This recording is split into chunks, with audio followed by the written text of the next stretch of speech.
Welcome to another episode of the Intentional Health for Women podcast. I'm your host, Garrett Query, and I'm joined by my good friend, fellow colleague, and more important, a longtime mentor to me, IFBB pro, Kim. Kim, welcome. Thanks, GQ.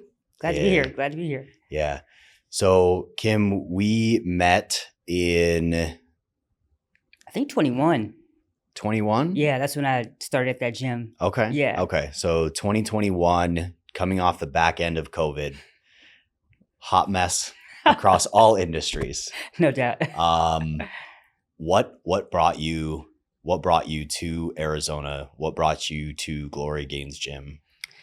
Gosh, so what brought me to Arizona originally was somewhat of a job opportunity. I was going to partner with somebody who was she was a publisher of a naturopathic journal. And I was actually finishing my functional medicine health coaching course. It was like a year-long deal. I was finishing that. She wanted to create a health coaching program for naturopaths. Yeah. And she wanted me to kind of be project manager for that portion of the content, the health coaching part of it. It's crazy. She got sick like right before I got out here. And then when I got out here, it got worse. Yeah. So I saw her for a little bit while she was healthy, but things just kind of took a nosedive. And my plan originally was just, okay, this isn't a full-time deal, but what I'll do is I'll help her out and then I'll just do my training on the side. Sure. And then the training had to take the forefront essentially. And she's still not better to this day, unfortunately. You know, it's crazy how things happen. But from that came me just focusing on my business and building that while I was here. Yeah, absolutely. Yeah. So kind of rewind. Why bodybuilding? So when I was a kid, I was born in 79. So when I was a kid, in my room, I had a TV without cable. So that meant like 5 channels, Sure. right? Didn't even have a remote. I'd get up and turn the knob right with my hand. But there was only about 5 stations and I don't remember which one, but they used to air bodybuilding competitions. Yeah, I swear. And I was just enthralled with it, you know. And I remember with the women's division, I think it was bodybuilding. I don't even know what division it was, but I don't think it was like fitness or anything. But there was like an evening gown portion. There was, the pose down, all that stuff. And then I would vote like my top 3. And I would always be on point with like who would win. And so I was just kind of mesmerized by it, not knowing much. We're talking about me being maybe 8 years old, give or take. But there was something about it that was always intriguing to me. And then which is like stepping into the golden era of bodybuilding. Like no doubt. The late 80s. Like that's for those who maybe don't follow bodybuilding, like that's stepping into the golden era of bodybuilding. Yeah. So I probably saw a bunch of the greats who were around, top 3, top 5 Olympians at that point in time. I was watching them on TV and it's shocking that was it was aired for free on network TV back in the day, And you grew up in LA. Yeah, I grew up in Inglewood, California. Yeah. Close to Venice Beach, the mecca of bodybuilding. 15 minutes from where I live. Yeah. Yeah. So I mean, flash forward to 2011, Chris Albert found my profile, my fitness profile on I don't even remember what website it was. He hit me up. He was like, yo, Metroflex, we're opening up, saw your profile. I think you'd be a good fit to be one of the trainers here. I was a strength coach with the U.S. Tennis Association at the time, part-time though. So I was looking to kind of train to make up those hours. Sure. I saw the gym, and if you know Metroflex and what it's become, I saw the vision because there was no paint on the wall. It was white walls. But I saw a ton of racks. Yeah. I saw some platforms. What else? I think I saw some sleds. It was basic. Right. And I was looking around and it just looked like a fun house. I was like, what is this place? So I started training clients there. The gym evolved, obviously. This is Metroflex Long Beach. So shout out to Eddie Avikoff. Okay. But there was a guy named Martin Rosemond who was running the 619 Pro Shop. And we were looking at the walls of pictures of competitors.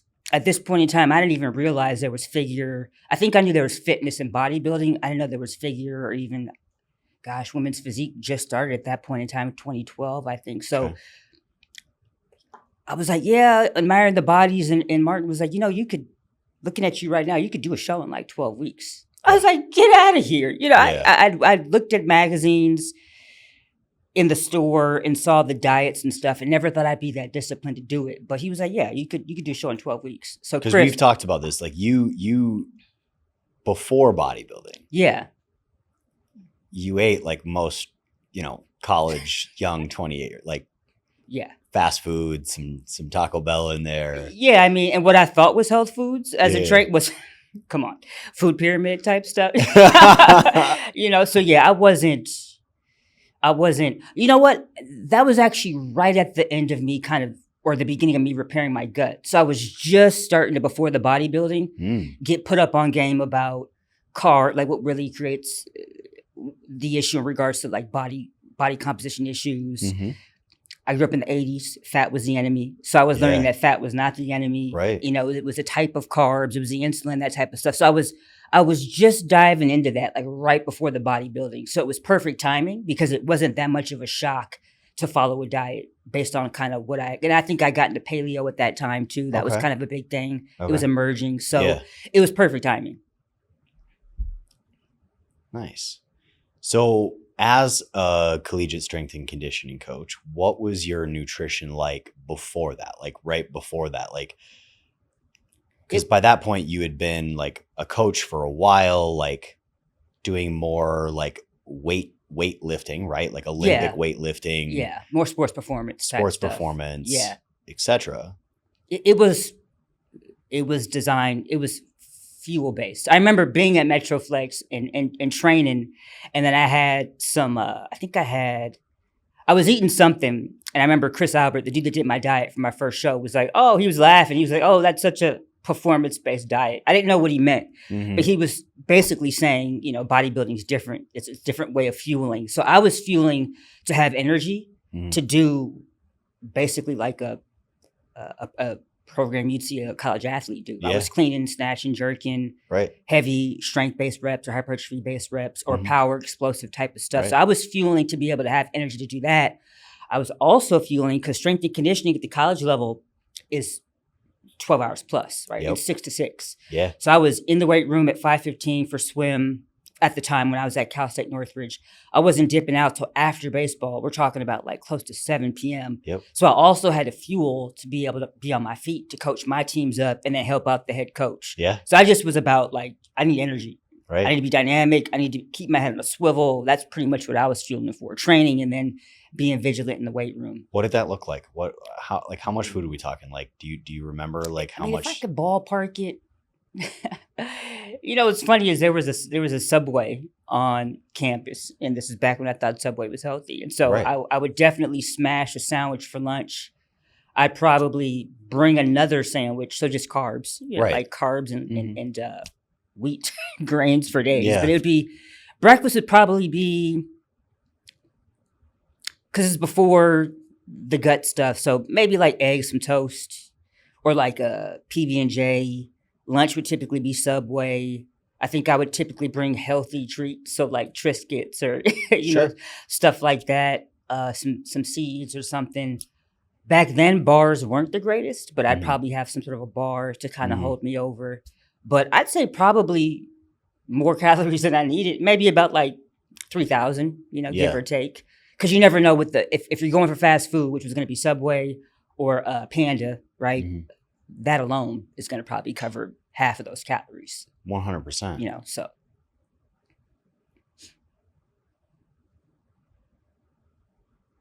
I think this is like an important topic to cover and wasn't expecting it, but like gut health, like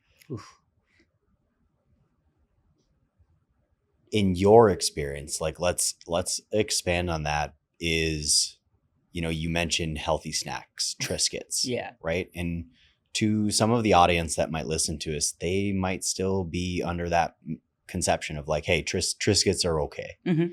And it's not to say that they aren't. It's not to say that you can't have them from time to time. Yeah. Right.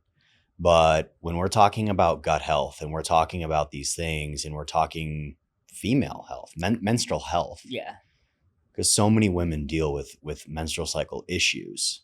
And I don't think that they realize that how quickly Subway, Triscuits, bars can add up to, hey, you're really not, you're maybe eating 60% whole nutrient dense foods. Maybe I was. Yeah.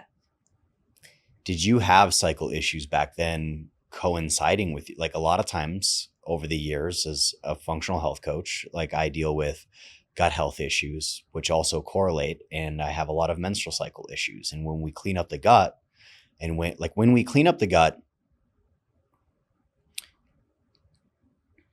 clean up nutrition quality on a day-to-day basis, on an average, we see way better menstrual cycles. Did you see that in your own, like, personal journey in life? Surprisingly, I never had any issues until I got sick with cancer. Yeah. But prior to that, at that moment in time, I got on birth control, which is another rabbit hole, but I got on birth control when I was probably 19. So heavy periods as an adolescent.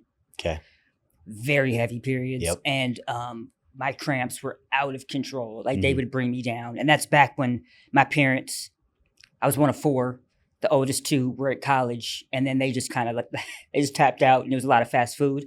No doubt my adolescence from like 12 to 19, because I was in college eating like college cafeteria food, contributed to my gut health, but never had, I think just the regulation from the birth control kind of kept my cycle. I never had issues with it. It would come when it was supposed to. Yeah.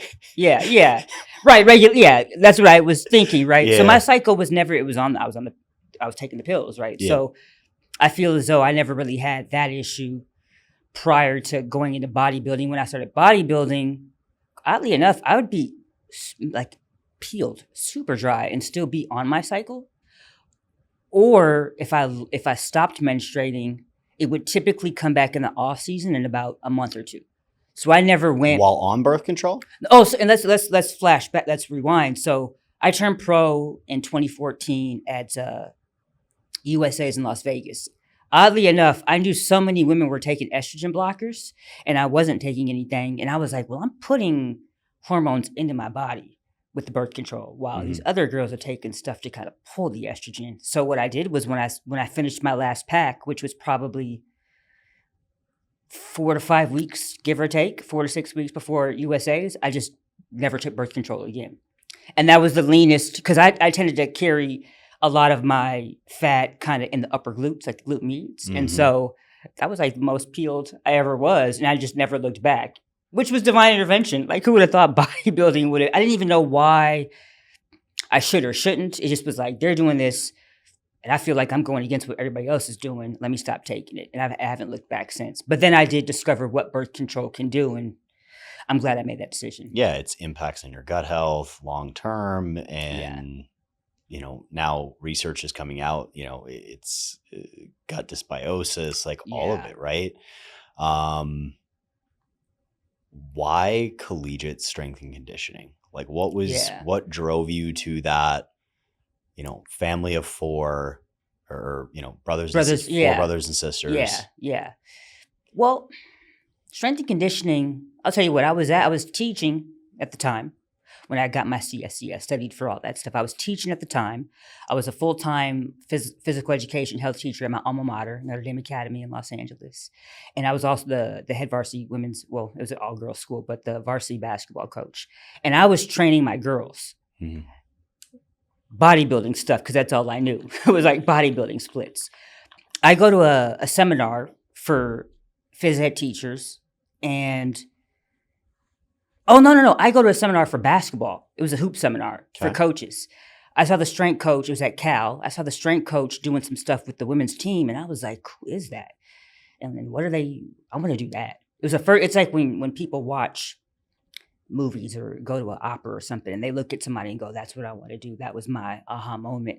So I hit up the woman who put on the seminar, and she got me in touch with the strength coach. He basically hit me back. Props to him for even being receptive and replying to me super promptly. But it was like, hey, if you want to get into this, get your CSCS, and you have to intern. Woo. He kind of told me the route to go, but seeing that sparked my attention. And then I started doing way more appropriate conditioning, more more training that wasn't aerobic based. So we're talking about stuff that mimicked the sport, right? Energy systems of basketball. So I was doing more appropriate conditioning.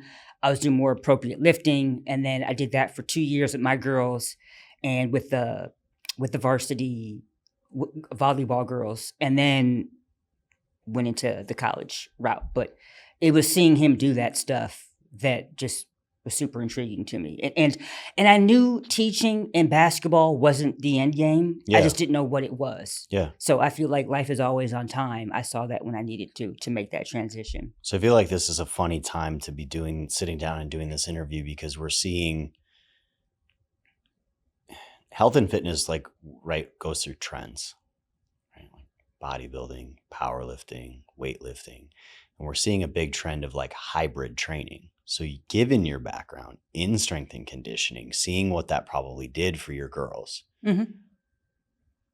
what do you currently think of like the trend of like hybrid training? How do you think that impacts the future for the next 5 to 10 years of anybody who's training? Like, how does that impact their health and well-being and like longevity of like having a nice solid base and mix of like, hey, you're strength training, but you're also doing some form of cardiovascular training, whether it be biking, running, swimming, etc. What's your thoughts? And like, I think that's okay. So I'll say this. I've done strength and conditioning at different levels. So D1, mid-major D1, I mentioned the U.S. Tennis Association, but I spent most of my time at a junior college. And I'll say that, Northridge was interesting because I had JUCO dudes coming to me or to us, me and Coach Combe, with no experience training. And I thought that was odd. yeah, But I go to the JUCO level and I'm seeing that, plus a lot of women. I'd say 95% of the women had never touched a weight. So I think that just training in general, no matter what it is. I mean, you could have a personal trainer or somebody that says they're a strength coach who's not even teaching you probably the most appropriate type of lifting, the fast twitch type of stuff you need for sports. But if you're getting a solid foundation, that's all that matters. It's something that I wish I would have had in high school. right. I mean, we had a little bit of weights in our backyard, but I wasn't really doing much. So I think everybody, no matter what age, needs to incorporate some sort of strength training into their program. But when it comes to... And for those women out there, like how many days are we talking? Like minimum 2. That's what I tell, because when I was at the JUCO level, it's different the way you set up a weight room schedule, because it's class based. It's not like I go to each coach and say, hey coach, what time do you want to train? Yeah. You're signing up for a class. Yeah. We're in a class system. And at the JUCO level, it's either a 2-day class. It was a lot of 2 days or 4-day classes. But a lot of my teams train twice a week. And how? And transformations were happening within one semester. Body comp, strength, power, explosiveness, you name it. It was all happening within one semester, 2 days a week. But let's talk about that training style, right? When we're training 2 days a week, what does the training split, 1, look like? And 2, what you said, strength, power, we're like women are lifting weights. Yeah, they're pushing weight. Yeah. Basically, what it looks like is I'm working on a school semester. First week, maybe we get 1 day, maybe we get 2. A lot of intro type of stuff. Yeah. So we're talking about 16 weeks. Let's cut that down to 15. Yep. If it's fall semester, we got holidays. Yep. Let's cut that down to 14, right? Yep. So I'm thinking, okay, in an ideal world, what can I do in about 12 to 14 weeks? Yep. Within that, we're looking at different training blocks. So we're looking at like the first, 6 weeks, develop like foundation GPP type stuff, like general prep, like let's get a baseline. Typically, my goal was to always test and do a 1RM about week 8. Sure. And I got different training gauges. I got dudes and girls, mainly dudes who were lifting prior, but I got dudes who were lifting since they were like 12 to dudes that never touched a weight. Yeah. And I got to be able to make sure everybody's strong enough, right, so their bodies can, and their ligaments and their tendons can handle those loads of like 1RM, 2RM type stuff. So typically testing we gate. And then after that, when I got to triphasic, but even if I wasn't doing triphasic, we're talking about like a strength block 4 weeks retest. After that, power, and then probably a little bit of peaking type of stuff. So we would go through different phases of training essentially within that time period, no matter what program I was running. Essentially, yeah, we're talking about different rep schemes. We're talking about 12 to 15 down to singles. Yeah, right. But we're seeing triples. Women get results. Absolutely. With 2 days a week. Yes. And the reason I want to focus on that is because so many women, like, they become so defeated. They become so, I don't want to do this, because they see Susie, who is 22 years old, no kids, no responsibilities. Yeah. And, makes 6 figures in income off of her Instagram account. Yeah. And she trains 6 days a week. Yeah. Well, that's majority of people, let's be honest. Yeah. It's not realistic. Definitely not. So to put this into like a framework of like, hey, 2 days per week, along with, you'll agree with this, daily movement practice, some steps. Right. Maybe there's some conditioning in there and they're getting results. They're feeling healthier. And, I think this kind of brings me into the next question is like, first and foremost, number one, why bodybuilding?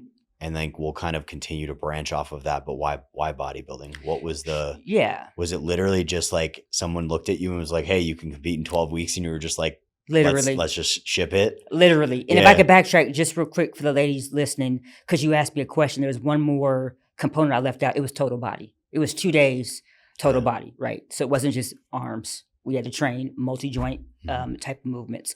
But with bodybuilding, it was literally, I was watching it, reading the diets, being like, watching it, reflecting back, thinking I can never look like that.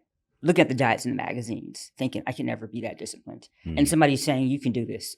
And I was like, word? Okay. And then Chris Albert was like, I'll do your diet for you. He did that for free.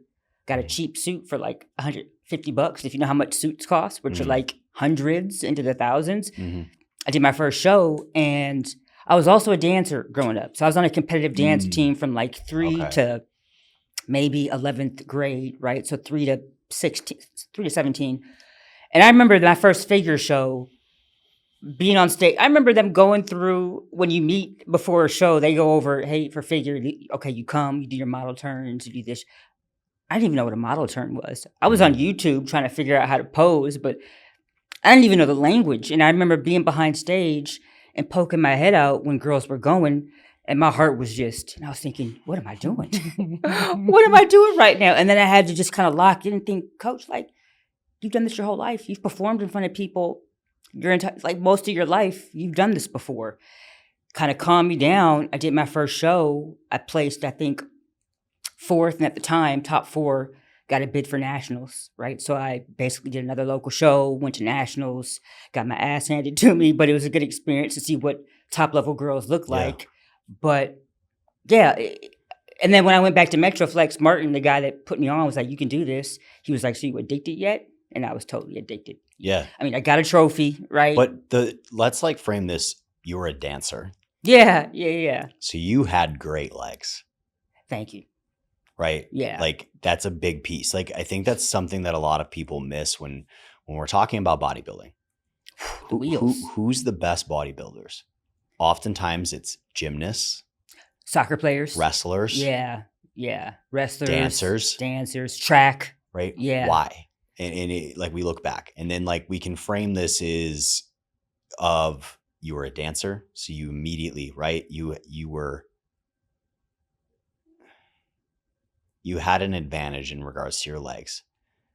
You were a dancer. You had an advantage in far as managing your body, posing, right? Like, you had that feeling. Like there was a lot of things that didn't have to be taught to you that you've known since a very, very young age, right? As far as like being,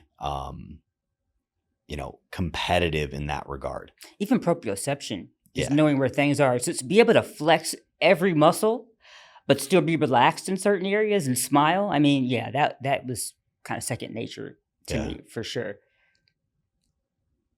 Moving into the next piece is the cancer journey, right? Yeah. So Yeah. we meet 2021. We coach alongside of each other for 2 full years. Yeah, because we were at Maximum together too. Yeah. 2 full years. Yeah. And then when does that all hit? Because it goes back. So before I moved here, Mhm. my dentist noticed that I had a white patch on the lateral border of my left side of my tongue. Mhm. I grew up with something called geographical tongue. I was diagnosed with that when I was probably a junior in high school, right? And essentially that's just kind of white patches that move around. They come and they go. So it didn't look like this patch, but I was used to seeing white patches on my tongue all the time. They'd come and they go. And a lot of times they were on the outside lateral border.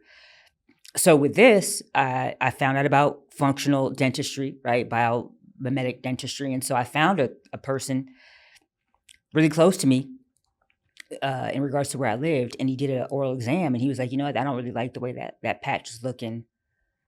He thought maybe it was fungal or something. Let's do a biopsy. Sure.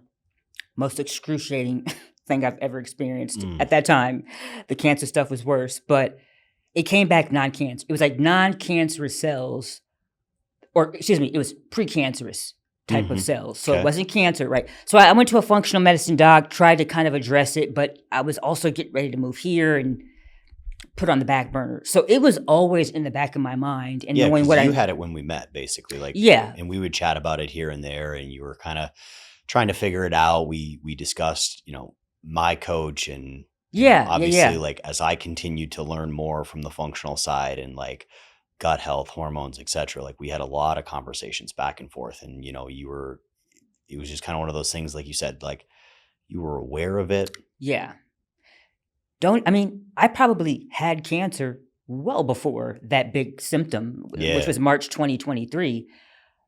So March 2023, the only difference was with my tongue, with the symptoms visibly, is that my tongue just blew up. It was super swollen, and it never looked like that before. If anything, I was keeping my eye on the patch, that area, and it went down, but I thought it was starting to kind of regress back to what it looked like, but it literally after that just nosedived, and it got worse and worse, and it went from a patch to just growing into a tumor, which I didn't even know. And I had that tumor for months and I had no clue I had a tumor. So I was probably stage 2, stage 3 before I really got the treatment that I needed, which was literally like a year ago at this time. So I don't know when it really developed, but I got that, not even a diagnosis. I actually saw a ENT doc, because it got to the point where it was impacting my coaching. I was having nerve pain when I would try to talk.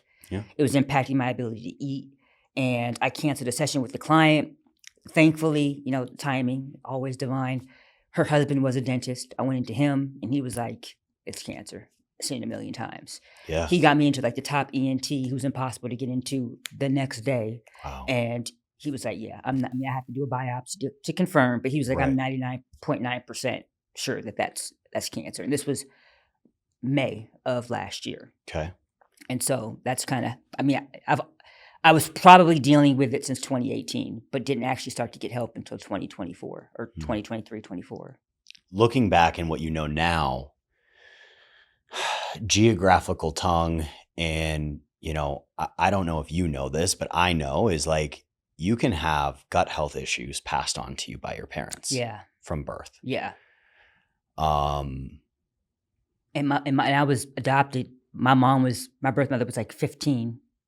Who knows what she was eating, right? So I was adopted. So I was in foster care. We're talking about being bottle fed formula. What did formula look like in the 80s? So. And then we can, so formula, heavy menstrual cycles, right? Like we can continue, like this is a fun thing, like, right, where we can really nerd out and talk about this, is like heavy menstrual cycles. Look at your nutrition then. Like we can correlate these things and start to piece puzzle pieces together of like, how did we get here? And then we know stress, right? Like you Yes, were a collegiate strength and conditioning like coach. walking in my head right now. Yeah. Collegiate strength and conditioning coach.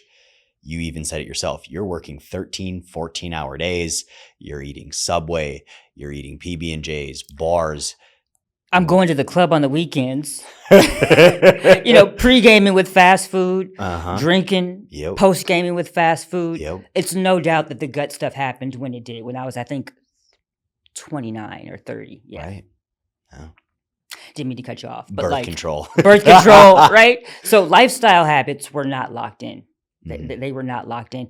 And then when you said stress, I thought about my birth mother. So she was full Mohegan and Mohawk, lived in Connecticut, so probably on a reservation, I'm assuming. She and her mother moved to LA to have me. So something went down there. Why would you... Stress. She was stressed. Who knows what she was eating, right? I'm in foster care. Or not eating. Or not eating, because she's 15.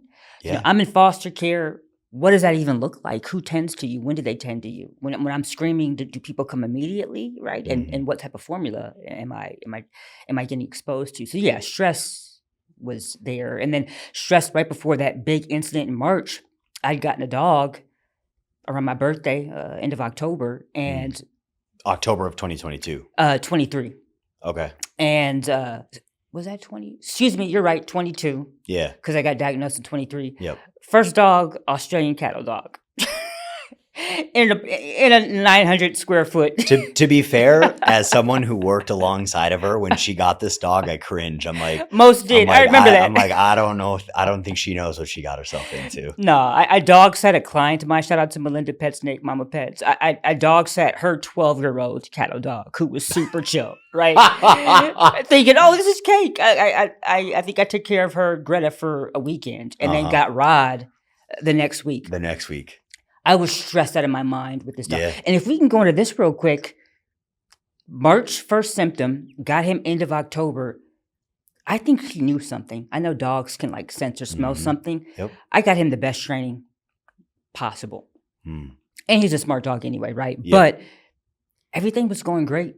And then he was good with other dogs. His obedience was on point. And then around after Christmas, New Year's, he flipped.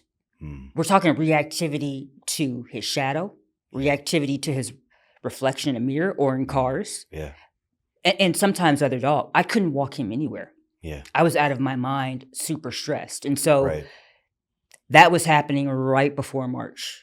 So that was just an additional acute stressor that kicked in right before the big symptom. Yeah. And I was kind of doing meditation. I had learned transcendental meditation in 2017. It was life altering, but I wasn't really the same with my practice. It wasn't 20 minutes twice a day. It was maybe 10 minutes in the morning, because having Rod ate it up into my morning kind of, meditation time. So I wasn't really on top of my game with my down regulation practices, but stress was super high. Right.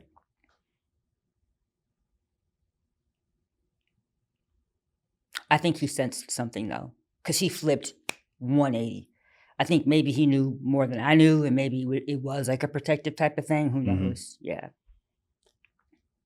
How did your fitness background impact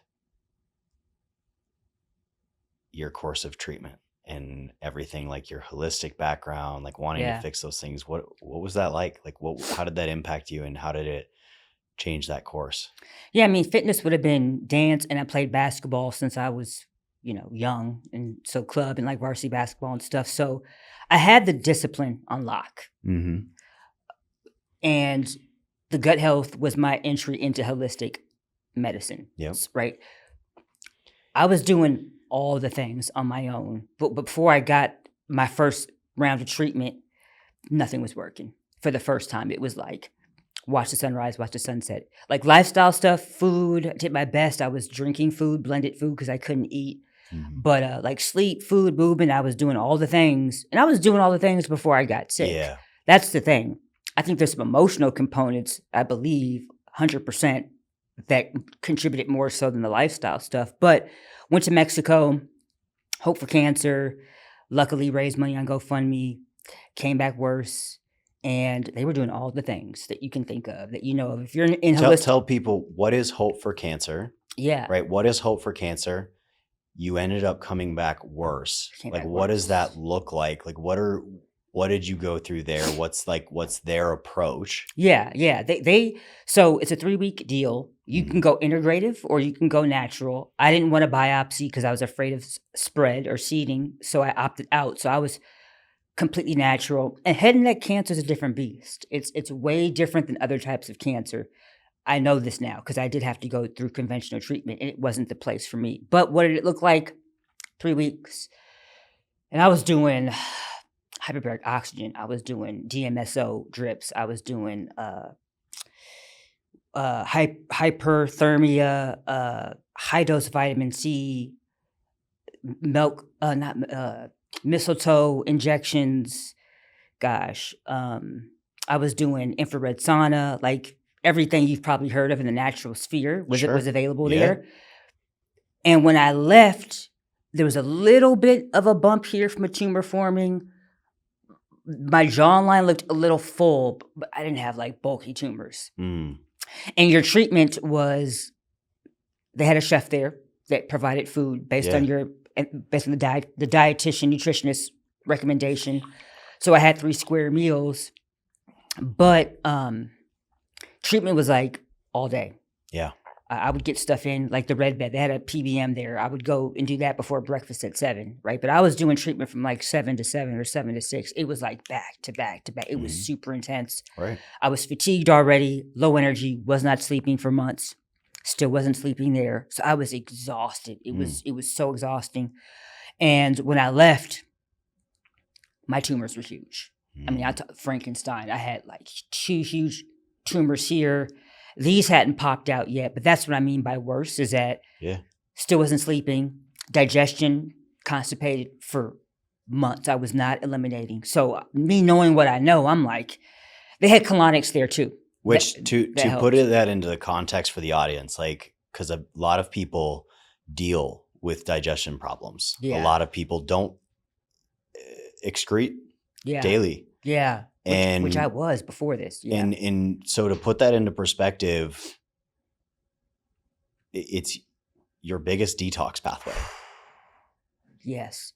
For women specifically, it's how we detox estrogen. Right. And if you're not passing bowels daily, you are recirculating estrogen, and it is causing problems. Yeah. And knowing that, it was stressing me out. Right. Sometimes being in the know could be stressful. Oh my gosh. Yeah. I mean, I knew I was in trouble because these important kind of check marks of health just like weren't being checked off. So yes, I came back worse. Luckily, my brother George came to visit me. It was July, I think, 29th. He looked at me and was like, dude, we got to take you to the ER. You know? And the next day we went, and then I had, through Banner, in Banner Phoenix, I had conventional treatment. But I'll say this much. Former bodybuilder, you saw it. I was yoked back in the day. When I got admitted with the sweatshirt, having probably had fluids, I was 97 pounds. So probably morning, if I would have weighed myself, I was probably 95, 94 pounds. Yeah. I was like skin and bones. Rewind. We met shortly. You did a photo shoot shortly before. Yeah. I want to say my last competition was 2018. Yep. And probably my last shoot was like 2018. So no, you did a shoot. Well, we knew each other within that 2 years. Okay. I mean, I don't even remember. But I looked like a bodybuilder. Yeah, I would say for sure. 100%. 140, probably 145. We did a photo shoot together. And we did a photo shoot together. Yeah. What's your weight at that point? What's your height and weight?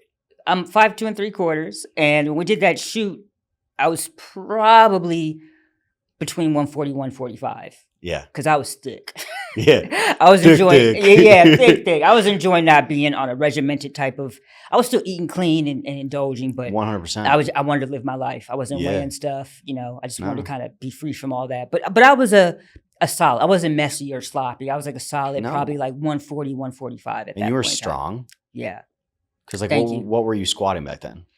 I mean, I could hit 2 plates for reps. You know what I Yeah. mean? I never really was big on doing super heavy deads, but I could hit 2. I could pull and squat 225 for reps all Yeah. day long. Right. And I would say I was mixing up bodybuilding, and I was still snatching, clean and jerking. I was still kind of having fun with training because I had that flexibility. Yeah. I wasn't in the off season prepping for a show. Yep. I could train however I wanted to. Exactly.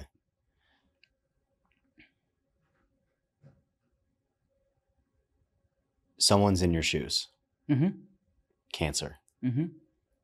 They have some sort of holistic background. Yes.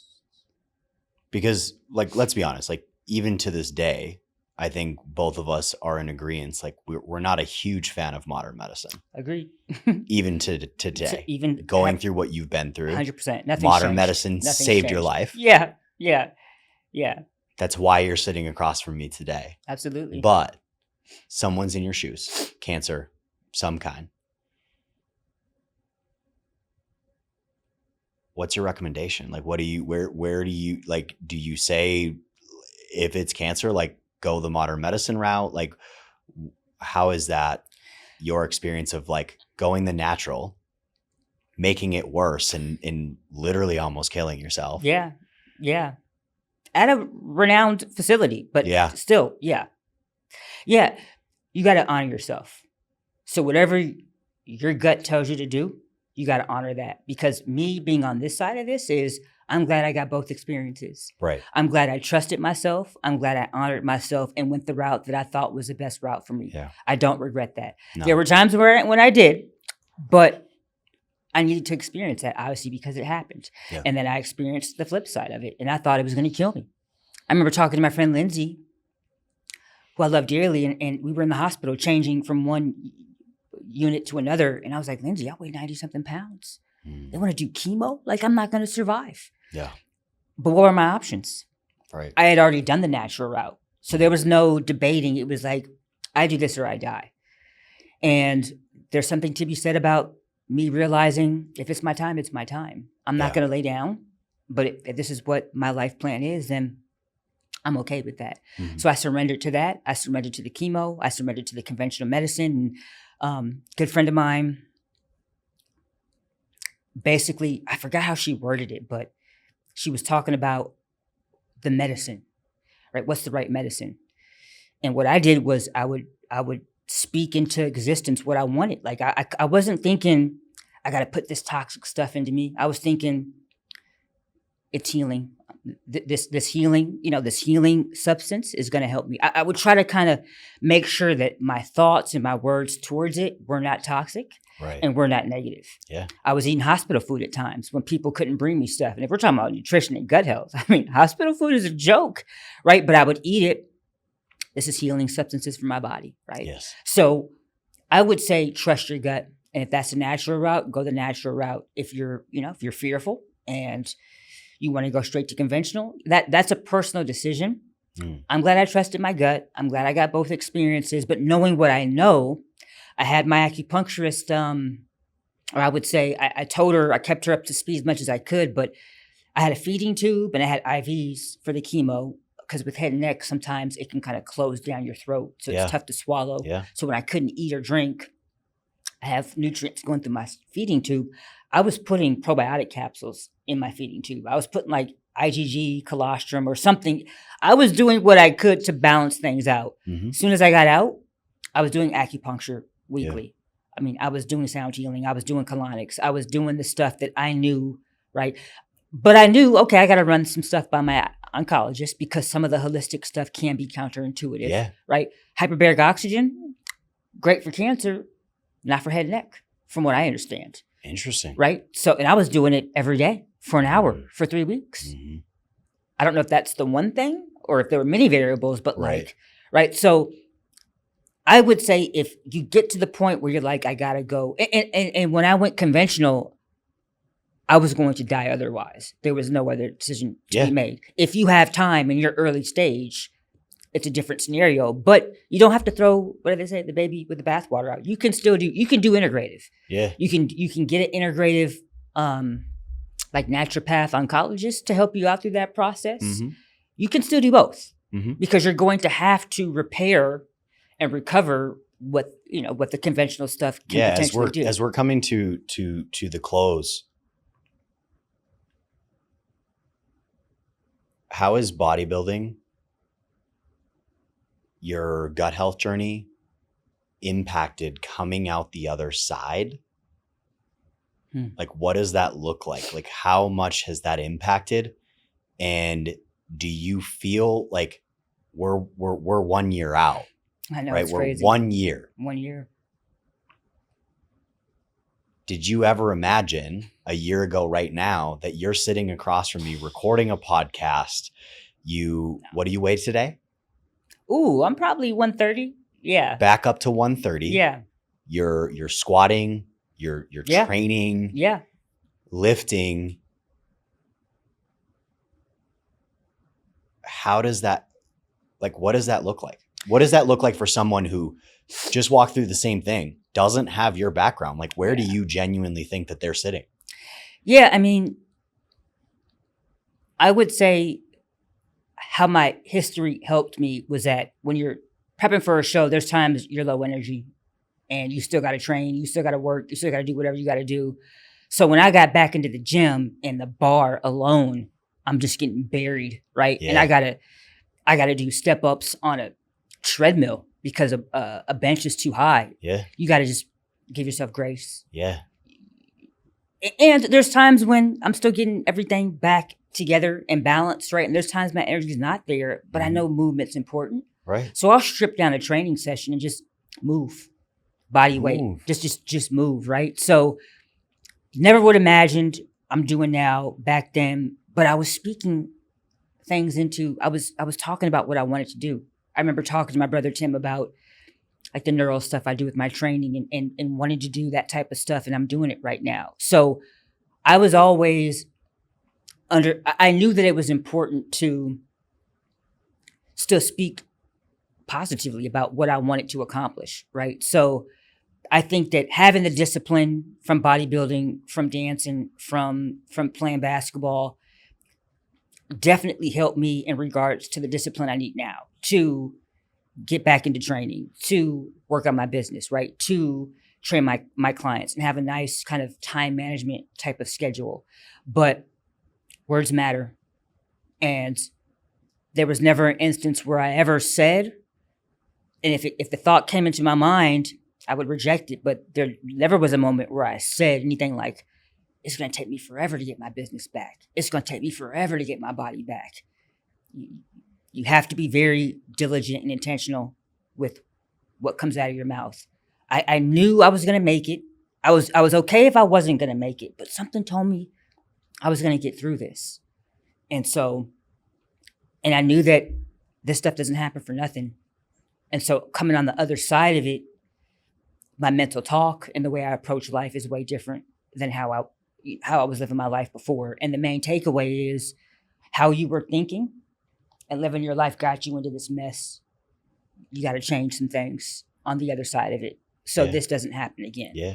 I think couple takeaways is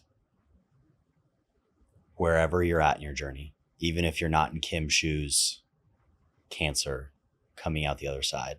Yeah. If you're starting your health and fitness journey, maybe you used to be fit, maybe you used to be a collegiate athlete. Now you're a mom of 3 kids and you've lost yourself and you just don't know. It's so important. Meet yourself where you are. Yeah. Give yourself grace. Yeah.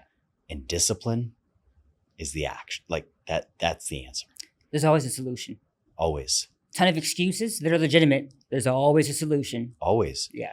Because we've talked about this and I'll share a brief piece of this and I'm going to do an episode on this is like, Kim knows we've had a lot of conversations is I had undiagnosed hypothyroidism for 8 years. I was able to build a business. Yeah. I was able to maintain respectable physique and change it over those course of those years many times. You were putting in work. GQ. Yeah. What that taught me is exactly what you just said. Give yourself grace, have discipline, show up, move, put in the reps, no matter what, no matter how you feel. Because for those that maybe don't know what hypothyroidism feels like, it's not fun. You live in a chronic state of fatigue. Every single day was like, the best way I can describe it was trudging up Mount Everest in knee-deep snow every day. Yeah, it's a rough climb. And it's worth it. You find out what you're made of. Yeah. You find out what you're made of for sure. Where can we find you? We were talking about this earlier because I'm having so many issues with Instagram. But it's still active at jones.strength on Instagram. I can't log into it on my phone, but I still have access to it online. So if you DM me, I'll find the message. Yeah. My website, coachkimjones.com. And I would say, YouTube is probably hard to find me, but Coach Kim Jones. But what do you real quick, like give you an opportunity? What do you do? What is your... Oh, yeah. Yeah. I mean, I'm a neuro-based movement coach. So just like any other coach or trainer, I'm going to help people with body comp, get stronger, what have you. I just incorporate applied neurology. So we do visual, vestibular, proprioceptive type stuff to dig into why your brain and nervous system feel so threatened. What inputs is it missing so it doesn't produce the same outputs like pain, restriction, tightness, what have you. So I'm a movement coach. If you're 40 to 60 and you want to start playing racquetball, you want to start or get back into golf, but you've got a nagging injury, I would love to be able to help you out. Yeah. Or if you just want to get back into the gym and not hurt yourself, I got 100%. you. I also help people improve their vision. So I've helped people get rid of glasses, get rid of readers, and I do strictly vision training as well. So if you want to see better and improve your eyesight, that's another branch of my business. And I help athletes with that too. So if you want to perform better at your sport, maybe it's not a skill thing. It could be your eyes aren't really moving together, or there's brain issues because your visual system, and that's translating into not being able to feel balls, make free throws, catch balls, what have you. Yeah. Awesome. Well, it's been an honor and a pleasure. Thank you for joining us for another episode of the Intentional Health for Women podcast.